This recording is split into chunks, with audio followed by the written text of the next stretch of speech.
រាល់ថ្ងៃនេះបើយើងមើលពីការចរចាទ្វេភាគីជាមួយនឹងថៃខ្ញុំមិនសូវមានរំពឹងទេវាធម្មតាកាលណាការចរចាមួយដែលធ្វើទៅមានប្រសិទ្ធភាពមាននោះត្រាតែកម្លាំងពីរនឹងស្មើគ្នាឬក៏ប្រហាក់ប្រហែលដូចយើងមើលការចរចារវាងអាមេរិកនិងអ៊ីរ៉ង់អញ្ចឹងបាទនៅពេលដែលកម្លាំងអ៊ីរ៉ង់ក៏នៅតែខ្លាំងដែរអញ្ចឹងអ៊ីរ៉ង់គេនៅអាចចេញមកតតាំងជាមួយអាមេរិកបានរាល់ថ្ងៃមិនទាន់មានន័យថាអ៊ីរ៉ង់ចាញ់អាមេរិកនៅឡើយរីឯការចរចារវាងភាគីថៃនិងកម្ពុជាខ្ញុំមិនរំពឹងថាការចរចានឹងអាចធ្វើទៅបានមានទេហើយក៏ខ្ញុំមិនគិតថាថៃនឹងឲ្យអធិភាពមកកម្ពុជាបានចរចាដោយស្មើភាពដែរព្រោះអីថៃគេបានមើលឃើញថាយើងអត់អាចជំនះជាមួយគេទៅលើកម្លាំងប្រដាប់អាវុធបានទេសម្រាប់ខ្ញុំអត់មានជំនឿទេរឿងការចរចាទ្វេភាគីនៅពេលនេះអ្វីដែលយើងនៅរំពឹងបានហ្នឹងគឺមានតែការទូតហើយនឹងការតស៊ូមតិឬក៏ការប្តឹងផ្ដាល់ផ្សេងទៅអន្តរជាតិទេក្នុងស្ថានភាពបច្ចុប្បន្ននេះណាបាទបើឥឡូវយើងមើលឃើញថៃគឺនៅតែលោយើងឥឡូវនេះរឿងថ្មីបាត់ទង់ជាតិខ្លួនឯងសោះក៏មកបន្ទោសថាខ្មែរនឹងអ្នកលួចថៃទង់ជាតិគេឥឡូវនេះកំពុងរករឿងមិនទាន់ដឹងថាបញ្ចប់បានឬមិនបានទេអញ្ចឹងអានេះជាការមើលងាកជានៅកន្លែងការចរចាបើសិនជាយើងនៅតែពឹងសង្ឃឹមទៅលើការចរចាទ្វេភាគីខ្ញុំគិតថានឹងមិនបានទទួលផលអីទេខ្មែរយើងបាទបើសិនជាបានក៏បានត្រឹមថាមកគេយក10កន្លែងគេឲ្យ10កន្លែងមកយើងវិញមិនតែគេសុំយកអា10នោះឬគេសុំយកអា5កន្លែងគេឲ្យមកយើង10កន្លែងវិញនេះជាជំរើសដែលគេអាចនឹងដាក់ឲ្យយើងបាទអញ្ចឹងក្លាប់មកវិញគឺកម្ពុជាមានច្រក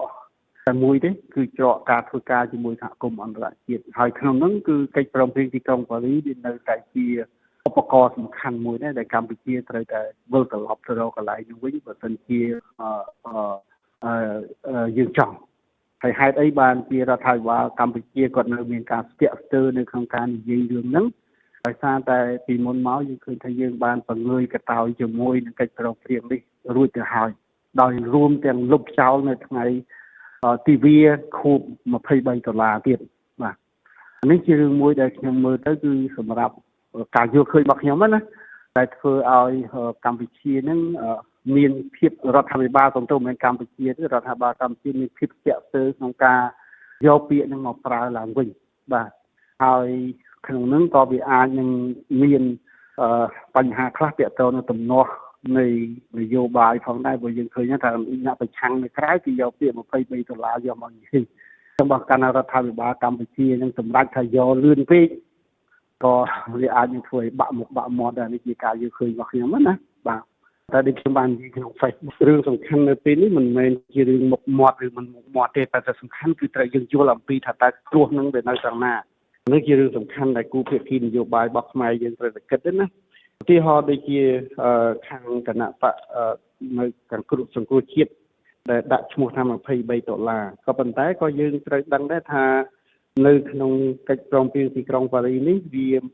ក្នុងនេះគឺមានតែរដ្ឋាភិបាលឬក៏គណៈបកណាដែលកាន់កាប់រដ្ឋាភិបាលក្រោយពីកិច្ចព្រមព្រៀងទីក្រុងប៉ារីសទេដែលអាចសម្រេចបានថាត្រូវតែយកមកប្រើឬមិនប្រើត្រូវប្រើកិច្ចព្រមព្រៀងហ្នឹងនៅពេលណាមួយចាំបាច់ហ្នឹងគឺមានតែរដ្ឋាភិបាលដែលកាន់កាប់ប្រទេសនេះក្រោយពីកិច្ចព្រមព្រៀងបានចុះហត្ថលេខាពិសេសគឺរដ្ឋាភិបាលដែលកាន់អំណាចរហូតមកដល់ថ្ងៃនេះជាអ្នកដែលសម្រេចចិត្តថាត្រូវប្រើឧបករណ៍ណាមួយប្រើកិច្ចព្រមព្រៀងទីក្រុងប៉ារីសឬក៏មិនប្រើរីឯគណៈបកដែលជាគណៈបកនយោបាយនៅឡើយនេះគឺយើងបានត្រឹមតែស្រ័យទេប៉ុន្តែយើងមិនមានលទ្ធភាពអាចទៅធ្វើបានលុះត្រាតែយើងត្រូវប្រើពេលវេលាយូរដើម្បីធ្វើការជាមួយសហគមន៍អន្តរជាតិណាក៏ប៉ុន្តែដល់រាបណាសហគមន៍អន្តរជាតិនៅតែទទួលស្គាល់រដ្ឋាភិបាលដែលមានស្រាប់នៅនឹងកន្លែងគឺការប្រើសម្រាប់ប្រើកិច្ចព្រមព្រៀងទីក្រុងប៉ារីសឬមិនប្រើគឺវាអាស្រ័យនៅលើគណៈបកដែលកំពុងតែកាន់កាប់គឺអាស្រ័យទៅលើរដ្ឋាភិបាលកម្ពុជាបាទអញ្ចឹងបើសិនជាក្នុងពេលនេះអញ្ចឹងប៉ុន្តែក្នុងកលៈទេសៈនេះអញ្ចឹងខ្ញុំនិយាយពីរឿងថាតើអាស្រ័យទៅលើរដ្ឋាភិបាលកម្ពុជានេះគាត់គិតថាតើដំណោះស្រាយណាមួយដែលគាត់កំពុងគិតហើយដែលគិតថាវាអាចជួយកម្ពុជាបានអានឹងវាជារឿងសំខាន់បាទជាងការងារការទូតខ្លះវាមិនមែនចេញលទ្ធផលភ្លាមហើយការងារខ្លះកាលណាយើងធ្វើតម្រង់ភ្លាមទៅប្តឹងតែម្ដងក៏វាមិនមានប្រសិទ្ធភាពដែរណាអញ្ចឹងវាទាមទារពីដំណើរការវិញទេថាតើជាយុទ្ធសាស្ត្រតើបើយើងចង់ប្រើកិច្ចព្រមព្រៀងទីក្រុងវិញតើយើងប្រើមានយុទ្ធសាស្ត្រទេយើងត្រូវយកវាមកប្រើដើម្បីឲ្យមានប្រសិទ្ធភាពណាខ្ញុំលើកឧទាហរណ៍ថានៅកន្លែងខ្លះ ក្នុងករណីខ្លះបើយើងប្តឹងតែម្ដងវាទៅជាសាបវាអត់មានប្រសិទ្ធភាពតែបើសិនបើយើងត្រូវការពេលវេលាដើម្បីធ្វើការបញ្ចុះបញ្ចូលសិនបាទនេះបញ្ចុះបញ្ចូលជាមួយនឹងហត្ថលេខីប្រទេសហត្ថលេខីហ្នឹងម្ដងមួយដើម្បីសុំយោបល់គេមើលថាបើសិនយើងធ្វើបែបម៉េចដូច្នេះការដែលយើងចុះទៅបញ្ចុះបញ្ចូលគេម្ដងមួយបានន័យថាយើងទៅដាស់គេឡើងវិញដាស់គេឲ្យគេជួយគិតហើយនឹងមើលថាតើ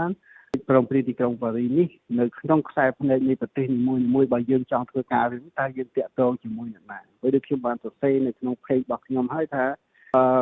ទីមួយគឺអ្នកដែលចុះហត្ថលេខាហ្នឹងក៏បានស្លាប់ច្រើនហើយណាហើយទី2បើមិនស្លាប់ទេក៏ចាស់ជរាត្រែតលែងមានតួនាទីក្នុងរដ្ឋាភិបាលហើយទី3ការផ្លាស់ប្ដូររបបនយោបាយក្នុងប្រទេសនីមួយៗក៏ច្រើនលើកច្រើនសារដែរលើកលែងប្រទេសកម្ពុជាយើងទេដែលមានអ្នកគ្រប់គ្រងនៅដដែលប៉ុន្តែប្រទេសដែលហត្ថលេខីគឺដូររបបនេះច្រើនរួចមកហើយណាយើងសូម្បីតែប្រទេសបារាំងឥឡូវពីរដ្ឋមន្ត្រីការបរទេសបារាំងដែលចុះហត្ថលេខីនៅក្នុងកិច្ចព្រមព្រៀងហើយមករដ្ឋក្រមរដ្ឋាភិបាលលោកម៉ាក្រុងនេះក៏ដូរច្រើនហើយដែរប្រទេសថៃក៏ដូរច្រើនប្រទេសក្នុងអាស៊ានក៏ដូរច្រើនបាទអញ្ចឹងរឿងនេះវាមិនមែនចាប់ផ្ដើមភ្លាមឡើងទៅប្តឹងតែម្ដងទេគឺចាប់ផ្ដើមឡើងត្រូវធ្វើការ lobby សិន lobby អង់គ្លេស lobby នេះគឺការបញ្ចុះបញ្ចូលគេហើយនឹងដាស់គេឡើងសិនឲ្យគេងើបសិនហើយចាំមើលតើប្រទេសមួយនោះគេងើបឡើងគេគិតថាម៉េចដែរទៅលើរឿងនេះណានេះជាការមើលឃើញរបស់ខ្ញុំណាខ្ញុំមិនជាអ្នកនយោបាយទេប៉ុន្តែយើងត្រូវមានដំណើរការរៀបចំជាយុទ្ធវិធីទ្រូបួនណាមិនមែនកាប់ងើបឡើងភ្លាមចេញទៅប្តឹងគេតែម្ដងទេបាទយើងឃើញថាចំណុចដែលខ្ញុំអាចសង្កេតឃើញរាល់ថ្ងៃយើងដឹងថាការចរចាទ្វេភាគីនេះឥឡូវនេះវានៅក្នុងមាត់របស់ថៃទេដូចយើងនិយាយបិទព្រំដែននេះណាបិទវាបើកដែលរដ្ឋាភិបាលកម្ពុជាចាថារឿងបិទបើកជារឿងរបស់ថៃទេមិនមែនរឿងយើងទេព្រោះយើងគ្រាន់តែអ្នកដើរតាមក្រោយរីឯការប្រជុំ TBC ដែលយើងឃើញថាពីច្រើនលើកច្រើនថាពីមុនមកគឺកាលណាថៃពជាពេលថាមិនព្រមប្រជុំគឺយើងអត់ដឹងថាត្រូវធ្វើអីកើតទេវាសាច់នៅថៃហេតុដែលថៃគេនិយាយជាសម្រាប់យើងដោយសារថៃគេដឹងថាគេមានកម្លាំងលើសលប់មកលើគេមានអំណាចលើសលប់អញ្ចឹងនៅក្នុង